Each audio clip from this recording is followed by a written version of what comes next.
भरत दोस्तों पिछले 6 महीनों से मुंबई में किराए का कमरा लेकर के रह रहा होता है। लेकिन इस बार जब वो गांव गया था तो गांव से अपने छोटे भाई राहुल को भी साथ लेकर के लौटा था। जहां भरत की इस वक्त उम्र 30 साल के आसपास होती है और वहीं छोटे भाई राहुल की उम्र 20 साल के तकरीबन थी। दोस्तों जब भरत राहुल को लेकर के आकर के कमरे पर पहुंचता है, कमरा बना हुआ था घर की ऊपरी मंजिल पर। नीचे मकान मालिक रहा करता था जिसका नाम हीरालाल होता है और हीरालाल की पत्नी होती है। दोनों ही थे और उसके घर में एक बेटा भी था और एक बेटी भी थी। अब जब आकर के पहुंचता है वो ऊपर अपने कमरे में, तो हीरालाल की जो पत्नी होती है, जो कि घर की मालकिन होती है, वो ऊपर आकर के पहुंच जाती है। वो हमेशा जो भरत होता है वो हमेशा ही भरत से मिलती जुलती और बातचीत किया करती थी। जब इस बार आकर के देखती है तो कहती है कि आ गए बेटा भरत, तो वो कहता है कि हाँ आंटी आ गया। तभी देखती है कि एक और लड़का बैठा हुआ, तो भरत से पूछती है कि ये कौन है। तो भरत बताता है कि ये मेरा छोटा भाई है राहुल। तो वो कहती है कि अच्छा छोटा भाई, ये तुम्हारा भाई है। तो कहती है कि आजा बेटा, आंटी से गले नहीं लगेगा। राहुल को कुछ समझ नहीं आता कि ये महिला उसे क्या कर रही है। तब ये उसके पास जा पहुंचती है और वो खड़ा होता है और उसे वो बाहों में भर लेती है। राहुल को तो मानो बिजली का करंट सा लगा था जब उस मकान मालकिन ने 47-48 साल की महिला ने जब उसे गले लगाया, तो उसे कुछ अजीब ही स्वर्ग का अनुभव होने लगा था। क्योंकि राहुल जो था वो एक नंबर का जो है अवयास लड़का, छपरी टाइप का लड़का था। भले ही वो महिला किस भावना से उसे गले लगा रही थी वो अलग बात थी, लेकिन राहुल के मन में तो कुछ और ही फीलिंग आने लगती है। और जो राहुल होता है वो भी मौका पाते हुए पूरी तरह से उनके गले लग जाता है जाकर। लेकिन भरत ने इन सब चीजों को नोटिस नहीं किया था। दोस्तों 3 से 4 ही दिन बीते थे, लेकिन बात इधर ऐसी हो गई थी कि जैसा राहुल था वैसी ही मकान मालकिन वो आंटी भी थी। वो तो कब से भरत पर भी डोरे डाल रही थी, लेकिन भरत उस टाइप का लड़का था ही नहीं। वो एकदम से सीधा साधा और काम से काम रखने वाला लड़का था। लेकिन जो छोटे भाई को लेकर आया था वो एक नंबर का अयास था और वो बस उसको तो वैसा ही लड़का चाहिए था। और 4 दिन के बाद जो वो महिला होती है वो राहुल के बिस्तर पर ही जो है वो भी बैठी हुई थी। जैसे ही भरत अपने ट्यूशन पढ़ाने के लिए काम से निकल करके जाता है, जैसे ही बेटा बेटी स्कूल कॉलेज जाते हैं और पति हीरालाल जो है वो अपने काम पर अपनी दुकान पर चला जाता है, तब घर पर अकेली उसकी पत्नी रह जाया करती थी और ऊपर कमरे में रह जाता था राहुल। तो बस ये ऊपर चली जाती या फिर राहुल नीचे आ जाता और उसके बाद दोनों जो है वो एक दूसरे की ख्वाहिश पूरे करने में लग जाया करते थे। दोस्तों बड़े ही मजे से इनकी जिंदगी कट रही थी। अब राहुल को पैसे भी दिया करती थी खर्चा करने के लिए वो जो मकान मालकिन थी। लेकिन 1-2 दिन के बाद ही राहुल की नजर पड़ जाती है उस मकान मालकिन की बेटी पर, जो कि इस वक्त 18-19 साल की होती है और वो कॉलेज जाया करती थी और वो भरत के ही ट्यूशन में वो ट्यूशन पढ़ने भी जाया करती थी। अब जो राहुल है वो सोचने लगता है कि माँ तो मिल ही गई है, तो अब बस किसी भी तरीके से बेटी को अपने झांसे में लेना है और फिर दोनों माँ बेटी के साथ खुल करके अय्यासी करनी है।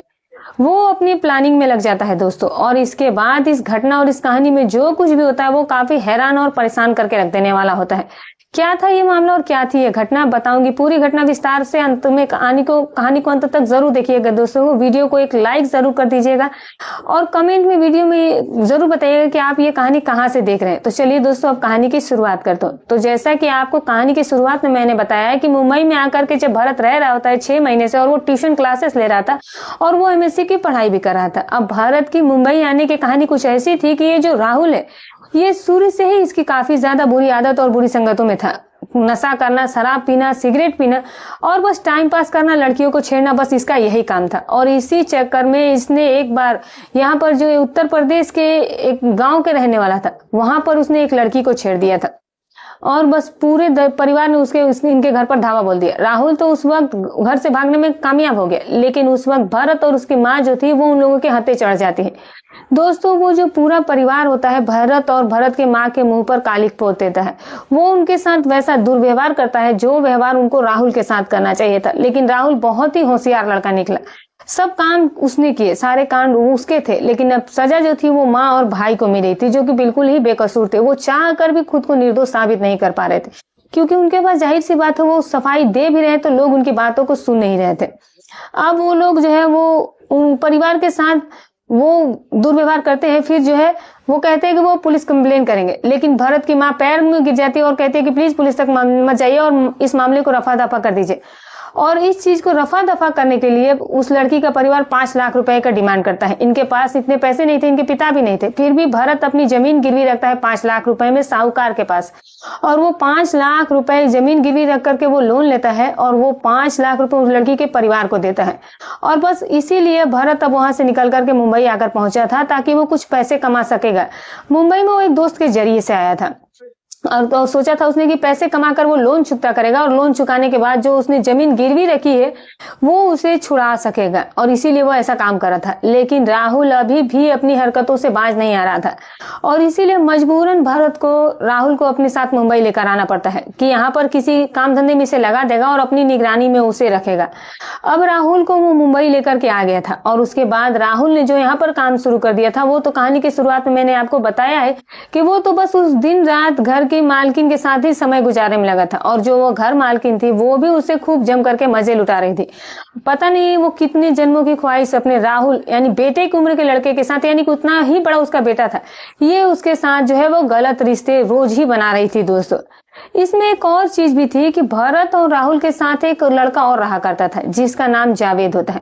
भरत जब रहने आया एक ब्रोकर के थ्रू ही उसे वो कमरा मिला था, और जब किराया ज्यादा लगने लगा भरत को तो उसी ब्रोकर ने उसे एक लड़के को रूम शेयरिंग के तौर पर भरत के साथ रखवा दिया था ताकि दोनों जो है वो आधा आधा किराया देंगे और वहीं पर रहेंगे।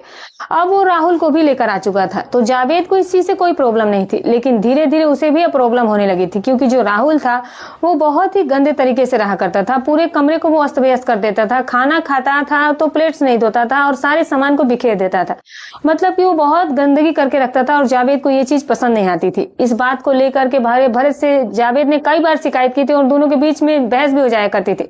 वो बार बार उनसे कहता था कि भैया ऐसा नहीं चलेगा, या तो इसे ढंग से रहना सिखाओ या फिर यहाँ से भगाओ, ये कमरा दोनों का ही बराबरी का, जितना आप पैसा देते हो उतना मैं भी पैसा देता हूँ।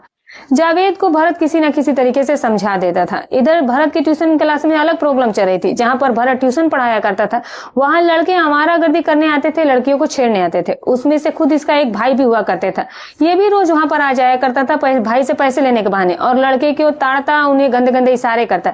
और भरत जब उसे भगाता तो वो भरत से भी बहस करने लगता था और कुछ पैसे लेकर वहां से चला जाया करता था। उसी मकान मालिक का बेटा जिसका नाम किशोर था वो भी उसी ट्यूशन में पढ़ाया करता था, और वो भी ट्यूशन क्लास के नाम से घर से बाहर निकलता था, और लेकिन क्लास के बाहर जाकर के बैठता वहां हमारा लड़कों के साथ और वहां के आती जाती लड़कियों को छेड़खानी करता था। और जब भरत उसे समझाता तो वो उसे डांटने लगता कि मैं तुम्हारी शिकायत घर में कर दूंगा। तो भरत धमकी देता था कि जाकर शौक से कर दो, मेरा क्या जाएगा इससे, मेरे कोई नुकसान नहीं होने वाली है। भरत ये सब सुनकर चुप रह जाया करता था क्योंकि पैसों की उसे सख्त जरूरत थी। इधर ये जो राहुल होता है ये माँ के तो पूरे मजे ले ही रहता, और अब ये बेटी के भी पीछे पड़ चुका था। कॉलेज ट्यूशन आते जाते अब ये उसके चक्कर लगाया करता था, उसे पटाने के चक्कर में लगा हुआ था। लेकिन वो जो बेटी थी वो इसके हाथ नहीं आ रही होती है। लेकिन जो राहुल था वो इन मामलों में एक्सपर्ट था। वो कुछ ना कुछ धीरे धीरे ऐसा करता है कि वो जो लड़की होती है उसका भी इंटरेस्ट अब राहुल में जागने लगता है, और राहुल में इंटरेस्ट जागते जागते वो लड़की जो है वो भी राहुल के साथ इंगेज हो जाती है। और फिर वो राहुल के साथ एक दिन अकेले में मिलती है, और फिर उसके बाद राहुल उसके साथ भी जो है वो गलत रिश्ते बना ही लेता है। दोस्तों अब राहुल दो नावों की सवारी करने लगा था, माँ के भी साथ करता और जब मौका मिलता तो बेटी के भी साथ करता। लेकिन माँ क्या करी बेटी को खबर नहीं, और बेटी क्या करी माँ को खबर नहीं, और राहुल तो दोनों के साथ समय बिता ही रहा था। इसी बीच एक दिन क्या होता है कि जब आए दिन इन दोनों के झगड़े बढ़ने लगते, जब भी भरत लौट कर आता तो जावेद राहुल की शिकायत करता, और राहुल और जावेद के बीच इस बात को लेकर बहस होने लगती, विवाद होने लगता। एक रोज क्या होगा कि जो घर मालिक था हीरा वो इनसे परेशान हो गया था। वो कहता था इनसे कि अगर तुम लोगों के यही नाटक रहेंगे तो तुम लोगों को घर खाली करवा दूंगा। ये सुनकर के राहुल चुप हो जाया करता था क्योंकि राहुल वो घर छोड़कर जाना नहीं चाहता था, क्योंकि वहां तो उसे दो महिलाओं का साथ मिल रहा था, तो जाहिर सी बात वो उस घर को नहीं छोड़ना चाहता। लेकिन एक दिन जब भारत ट्यूशन क्लासेस लेकर रात को लौट कर आता है तो देखता है कि जावेद काफी ज्यादा गुस्से में था और राहुल वहीं पर पड़ा हुआ मोबाइल फोन ईयरफोन अपने कान में लगाकर बेड पर पड़ा हुआ था। जब भरत आता है तो जावेद उस पर बरस पड़ता है, कहता है कि देखो ये तुम्हारे साहबजादे के काम, ये देखो इसने बर्तन कैसे बिखेरे रखे और कैसे कचरा मचा है। तब जब राहुल ये बात सुनता है तो वो भड़क जाता है और फिर राहुल को गंदी गाली जावेद दे देता है, और फिर राहुल को ऐसे ही गुस्सा आ जाता है और वो जावेद की कलर पकड़ लेता है, और जैसे ही वो उसकी कॉलर पकड़ता है तो जावेद जो है वो उसे थप्पड़ पर थप्पड़ उसे राहुल पर बरसाना शुरू कर देता है, और जैसे ही भरत बीच बचाव करने जाता है तो भरत को भी धक्का दे देता है। तीनों के बीच दोनों भाइयों को जो है जावेद 2-4 थप्पड़ लगा देता है। इसी बीच खिड़की का कांच भी टूट जाता है हाथापाई में, और जैसे ही खिड़की का कांच टूटता है तभी दरवाजे पर दस्तक होती है और आकर के वहां पर घर मालिक हीरालाल पहुंच जाता है और उन्हें कहता है कि तुम लोग अभी के अभी मेरा कमरा खाली करो, मुझे तुम लोग नहीं चाहिए। और इसी वक्त आधे घंटे के अंदर वो घर से जो है वो निकाल देता है तीनों को ही। लोग जो है वो अपना अपना सामान लेकर निकलते हैं। वहां माँ खड़ी और बेटी खड़ी दोनों ही देख रही थी। राहुल भी उनकी ओर देख रहा था, लेकिन वो बोल क्या सकते थे। तीनों ही निकल जाते हैं दोस्तों। अब इसके बाद 2 दिन बीत जाते हैं। इसके ट्यूशन क्लासेस भी 2 दिनों से बंद चल रही थी। अब 2 दिन के बाद दोस्तों ऐसा कुछ होता है कि जो राहुल होता है वो भागा भागा पुलिस स्टेशन में आकर पहुंचता है और आने के बाद पुलिस स्टेशन में बताता है कि साहब 2 दिन हो गए, मेरे जो भैया हैं 2 दिनों से उनका कुछ पता नहीं चल रहा है, तो प्लीज आप मेरे भैया को ढूंढ दीजिए।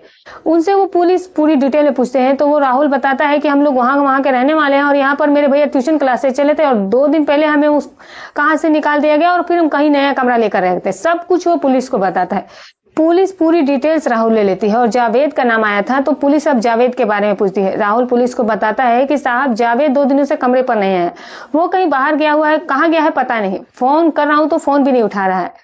इस तरह से पुलिस जो है पूरी डिटेल में अब जानकारी लेती है और राहुल भी उन्हें पूरी डिटेल में बता देता है। तब से जब से उसके भाई और भरत के बीच में उसकी बात को लेकर विवाद हुआ और मकान मालिक ने उसे घर से निकाला और वो जब एक नए कमरे में फिर से तीनों जो है वो एक साथ ही रहने लगे थे, सारी बात जो है वो डिटेल में राहुल बता देता है। अब दोस्तों ये सवाल ये था कि आखिर भरत चला कहाँ गया था। भरत ना तो 2 दिनों से कॉल का जवाब दे रहा था और ना ही वो अपने घर लौट रहा था और ना ही उसने ट्यूशन क्लासेस को भी अभी तक चालू किया था। वो ट्यूशन क्लासेस अभी 2 दिनों से बंद ही चल रहे थे। अब भरत के साथ आखिर ऐसा क्या हुआ था जो भरत का कुछ पता नहीं चल रहा था। अब जब पुलिस पूछती है भरत और जावेद के संबंध में तो राहुल जो है वो पुलिस के कान भर देता है, कह देता है कि जावेद के साथ भरत भाई के संबंध अच्छे नहीं थे, आए दिन इन दोनों के बीच में लड़ाइयां हुआ करती थी और उस दिन एक दिन जावेद ने भरत भैया पर हाथ भी उठा दिया था और इसी वजह से हमें घर से निकाल दिया गया था। अब पुलिस के लिए जावेद प्राइम सस्पेक्ट बन जाता है। जब पुलिस उसकी खोज खबर लेती है तो जावेद इस वक्त उत्तर प्रदेश में था, क्योंकि ये तीनों अभी भी एक ही साथ एक ही कमरे में रह रहे थे। पुलिस राहुल से कहती है कि जैसे ही जावेद घर आए तो उसे तुरंत थाने आने के लिए बोल। जैसे ही जावेद पहुंचता है और फिर पुलिस को राहुल फोन लगा देता है और पुलिस उसे पकड़ करके थाने ले आती है और तभी उसकी खातिरदारी की जाती है। तो जावेद ये मानने को तैयार ही नहीं था कि उसने भरत के साथ कुछ गलत किया है।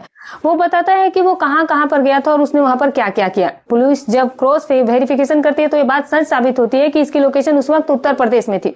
उससे पूछती है कि तुम काम क्या करते हो, तो वो कहता है कि मैं एंटरटेनमेंट इंडस्ट्री से जुड़ा हुआ हूँ, मैं वैसा काम करता हूँ।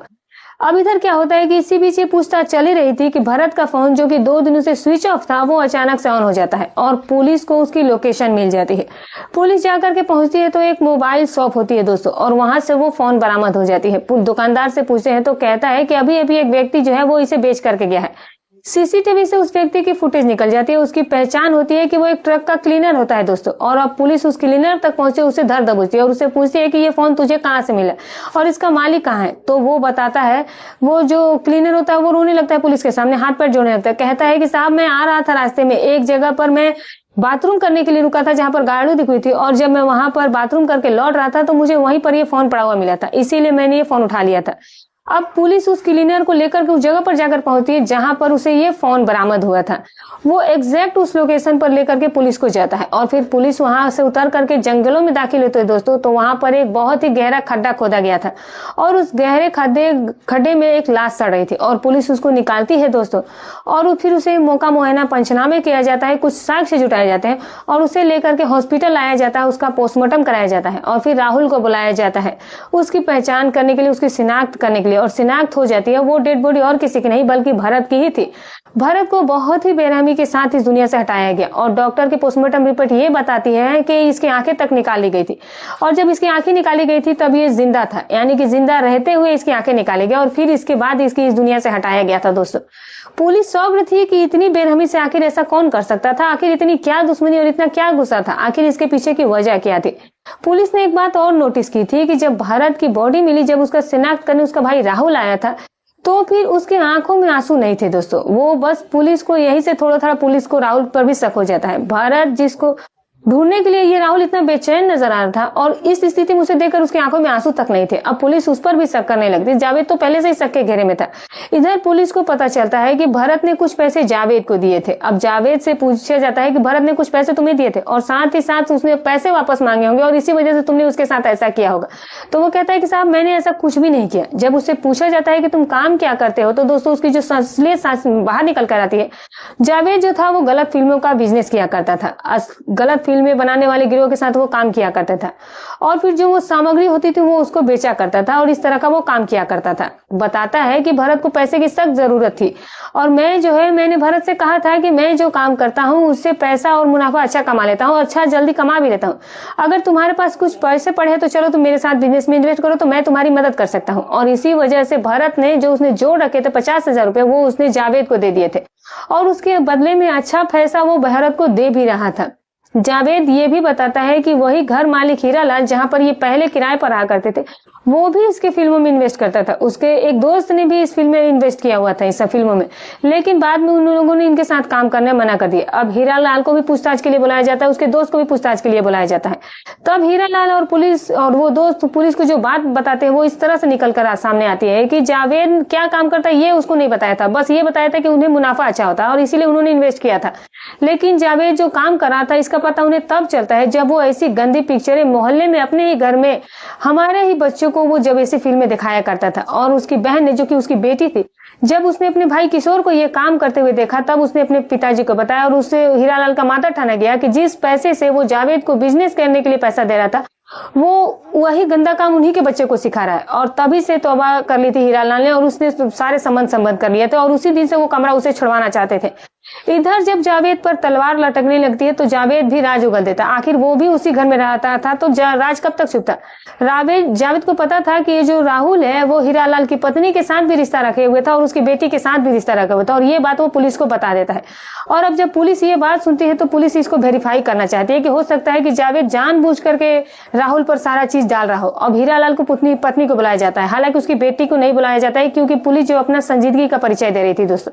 और जब उससे पूछताछ किया जाता है तो पहले तो वो मुकरने लगती है, लेकिन जब पुलिस कड़ाई से पूछताछ करती है तो वो टूट जाती है और कहती है कि हाँ ये बात सच है कि राहुल और मेरे साथ नाजायज रिश्ते रहे थे। और उसके बाद जो पुलिस होती है वो अलग से उसकी बेटी से पूछताछ करती है तो वो भी कबूल कर लेती है कि हाँ राहुल और उसके बीच में प्रेम संबंध थे और वो इसे प्रेम संबंध का नाम दे रही थी। पुलिस एक और चारा फेंकती है कि हीरालाल और उसकी पत्नी से कहती है कि शायद यही मैटर हो सकता है कि राहुल ने तुम्हारी पत्नी के साथ ये सब किया और इसी वजह से तुमने बदला लेने के लिए भरत के साथ ये सब कुछ किया होगा, भरत को तुमने जानबूझ के ऐसा किया होगा। हीरालाल कहता है कि नहीं साहब, आप चाहे मुझे सूली पर लटका दो लेकिन मेरा इस केस से कोई लेना देना नहीं, मैंने भरत के साथ कुछ नहीं किया। वो बहुत ही अच्छा और शांत स्वभाव का लड़का था, उसके जैसा लड़का तो भगवान हर किसी को दे। हम तो खुद चाहते थे कि हमारा बेटा खुद भरत के जैसा हो। पुलिस को समझ नहीं आ रहा था, इतनी सारी चीजें पुलिस को मिल तो रही थी लेकिन कोई ऐसा सुराग और ऐसा कोई क्लू पुलिस को नहीं मिल रहा था जिससे कि पुलिस असली कातिल तक पहुंच सके। तभी एक चीज ऐसी निकल करके सामने आती है जो कि पुलिस ने अभी तक इस ओर ध्यान ही नहीं दिया था दोस्तों। पुलिस ने जब भरत का बैंक स्टेटमेंट निकलवाया तो पुलिस को पता चला कि भरत ने अभी 4 से 5 दिन पहले ही, गुमशुदा होने से 4-5 दिन पहले ही ऑनलाइन शॉपिंग करी थी 20,000 रुपए की। अब वो ऑनलाइन शॉपिंग क्या करी थी वो पुलिस को पता नहीं चल रहा था। तब तक भरत और राहुल की माँ भी यहाँ पर आ पहुंची थी दोस्तों और माँ भी पुलिस को राहुल की सारी कारस्तानियां बता देती है जो ये गांव में किया करता था। और उसी का कर्जा और लोन चुकाने के लिए भरत मुंबई आकर के दिन रात मेहनत कर रहा था ताकि वो इसका कर्जा चुकता कर सके। पुलिस राहुल को भी हिरासत में रखती है, जावेद को भी हिरासत में रखती है और जावेद की माँ से कहती है कि आप लोग घर पे जाइए, जैसे ही वो पार्सल आएगा आप हमें फोन कीजिएगा। वो दोस्तों पार्सल एक दिन के बाद आकर के पहुंचता है अपने पते पर और उसकी माँ उस पार्सल को रिसीव करती है। पुलिस को खबर किया जाता है। पुलिस जब उस पार्सल को लेकर आकर खोलती है दोस्तों तो पार्सल में क्या खुलता है और पार्सल के खुलते ही इस केस की कड़ियां भी खुल जाती। उसमें कुछ ज्वेलरी थी जो कि ऑर्डर करी गई थी ऑनलाइन, भरत ने ऑनलाइन की थी। और दोस्तों उसमें जब खोला जाता है तो उसमें एक चेन और एक लॉकेट निकलता है और उस लॉकेट में एक नाम लिखा हुआ था दोस्तों। और उस लॉकेट में जो नाम लिखा हुआ था वो नाम था संजना। अब ये संजना कौन है? पुलिस ने इस ओर तो ध्यान ही नहीं दिया था कि क्या कभी भरत का भी किसी लड़के के साथ लव अफेयर रहा था या कोई चक्कर था। क्योंकि ऐसा पुलिस ने कोचिंग के उसके हर बच्चे से बात की थी। और संजना के बारे में पुलिस को जब कोचिंग के बच्चों से पता चलता है, उसी कोचिंग में पढ़ने वाली एक लड़की होती है जिसका नाम संजना होता है। पुलिस तुरंत उसके घर जाती है। संजना और उसके माता पिता और उसके भाई को वो लोग थाने लेकर के आते हैं। जब उनसे पूछताछ की जाती है, संजना पुलिस के सामने फूट फूट कर रोने लगती है और पुलिस से कहती है कि सर, भरत और मैं जो थे वो एक दूसरे से बहुत प्यार करते थे और भरत मुझसे शादी करना चाहता था और मैं भी भरत से शादी करना चाहती थी। और अभी 3 से 4 दिन के बाद मेरा बर्थडे आने वाला था और बस मुझे सरप्राइज देने के लिए भरत ने शायद ये मेरे लिए ऑर्डर किया होगा, जो कि जिसके बारे में मेरी जानकारी मुझे नहीं थी, लेकिन इस पर संजना नाम लिखा हुआ है, तो भरत ने ये मेरे लिए ही मंगाया होगा। अब ये कंफर्म हो चुका था। पुलिस भी समझ चुकी थी कि मामला जो है वो यहीं पर फंस रहा है। पुलिस उसके पिता और माँ से जब कड़ाई से पूछताछ करने लगती है तो वो कहते हैं कि साहब, आपको जो क्लियर करना था वो कर ले। उनका अफेयर था, हमें इससे कोई लेना देना नहीं था। उसकी बेटी जो है वो बाप पर ही बिफर पड़ती है। वो कहती है कि बस करो पापा, और अब कितना गिरोगे। अब बस इतना बोला था और पुलिस जो है वो समझ जाती है। उसके बाद पुलिस को से लड़की कहती है कि साहब, इन्होंने ही भरत को मारा होगा, मैं जानती हूँ, मेरे ही पापा ने ऐसा काम किया होगा। लड़की जो थी वो अपने बाप पर खूब बरस कर बोली थी। तो पुलिस तुरंत जो है वो संजना के पिता को हिरासत में लेती है और जब उनसे कड़ाई से पूछताछ की जाती है तो कहानी इस तरह से निकल कर सामने आती है। दोस्तों, संजना बताती है कि भरत से उसका मिलना जो था वो बहुत ही मुश्किल से हुआ करता था, इसीलिए वो कोचिंग स्टार्ट होने से 1.5 से 2 घंटे पहले वहां पर जा पहुंचती थी जहां पर कोचिंग हुआ करती थी। और उस समय भरत और संजना जो थे वो अकेले हुआ करते थे और बंद कमरे में इन दोनों के बीच प्यार हुआ करता था, रिश्ते भी कायम किए जाते थे। लेकिन ना जाने कैसे एक दिन उसके पिता को खबर लग जाती है और पिता आते हैं और दरवाजा नॉक करते हैं और संजना और भरत उस समय कमरे में अकेले थे तो रंगे हाथ पकड़े गए थे। बेटी को वो तुरंत घर लेकर जाते हैं और बेटी से कहते हैं कि भरत को बुलाओ, हमें उससे बात करनी है। बेटी बहुत खुश हो जाती है कि शायद पापा को अब इस रिश्ते से कोई समस्या नहीं, वो भरत से शायद हमारी शादी के बारे में बात करना चाहते हैं। उसे वो रात के आने के लिए कहते हैं और इस घर पर आने के लिए नहीं बल्कि इनका एक नया प्लॉट लिया हुआ था और वहां पर भी कमरा बना हुआ था, वो वहां पर बुलाते हैं कि यहाँ पर आएगा, लोग देखेंगे तो बात सोचेंगे, इसीलिए उसे वहां पर बुलाओ। उसे वहां पर बुलाया जाता है दोस्तों, और वहां पर बुलाने के बाद भरत को समझाया जाता है। तब जब भरत कहता है कि वो उसकी बेटी से सच्चा प्यार करता है और वो उसे शादी करना चाहता है, तो ये लोग भड़क जाते हैं और फिर भरत के साथ मार पिटाई शुरू कर देते हैं। और मार पिटाई क्या करते हैं, जैसे कि पहले से ही मानो ये इरादा ही बनाकर आए थे, ये भरत को इतना मारते हैं उसका गला तक दबा देते हैं और जो भरत है वो इससे बेहोश हो जाता है। ये लोग समझते हैं कि भरत इस दुनिया से जा चुका है। इसके बाद ये उसके लेकर के उसे ठिकाने लगाने के लिए शहर से बाहर चले जाते हैं और सुनसान इलाके में एक हाईवे पर, एक जंगल के किनारे, वहां पर जाने के बावजूद भी जब इसका बाप के गुस्सा शांत नहीं होता है और भरत होश में आने लगता है तो इसका बाप को और ज्यादा गुस्सा आ जाता है। और दोस्तों, ये तेज धारदार छुरे से जो है वो उसके आंखों के साथ निर्दयीपना अपनाता है और फिर जाकर उसकी जो है ये हत्या कर देता है और वहीं गड्ढे में डाल करके वो वापस वहां से भाग आते हैं दोस्तों। और इस तरह से वो एक अच्छे लड़के की, जो कि अपने परिवार का बोझ उठा रहा था, अपने भाई के गलत कर्मों की सजा पा करके उसके कर्जे को चुकता करा था और एक लड़की से सच्चा प्यार करता था, सब कुछ इतना समझदार लड़का, उसने सच्चा प्यार करने की ऐसी कीमत चुकाई कि इसके बाप, भाई, माँ भी शामिल हो गए। कितने ही ज्यादा ये लोग दरिंदे निकले, उन्होंने एक बूढ़ी माँ का सहारा तक छीन लिया दोस्तों। बस कभी कभी ऐसे दुखदाई जो है वो किस्से भी निकल करके सामने आते हैं जिन्हें सुन करके, बता करके ही मन दुखी हो जाता है। जब किसी अच्छे व्यक्ति के साथ गलत होता है तो जाहिर सी बात है दोस्तों, तकलीफ की तो बात होती है। तो दोस्तों, ये रही कहानी कैसी लगी कमेंट करके जरूर बताइएगा। वीडियो कहाँ से देख रहे थे दोस्तों, कमेंट करके बताइएगा। और हाँ दोस्तों, हमारी कहानी सुनाने का उद्देश्य किसी की भावनाओं को ठेस पहुंचाना नहीं है, ना ही किसी के दिल को आहत करना है, बस केवल आपको सतर्क करना, आपको जागरूक करना है। तो फिर मिलूंगी कल एक और नई सच्ची अच्छी रोचक कहानी के साथ। तब तक अपना और अपने परिवार का ध्यान रखें।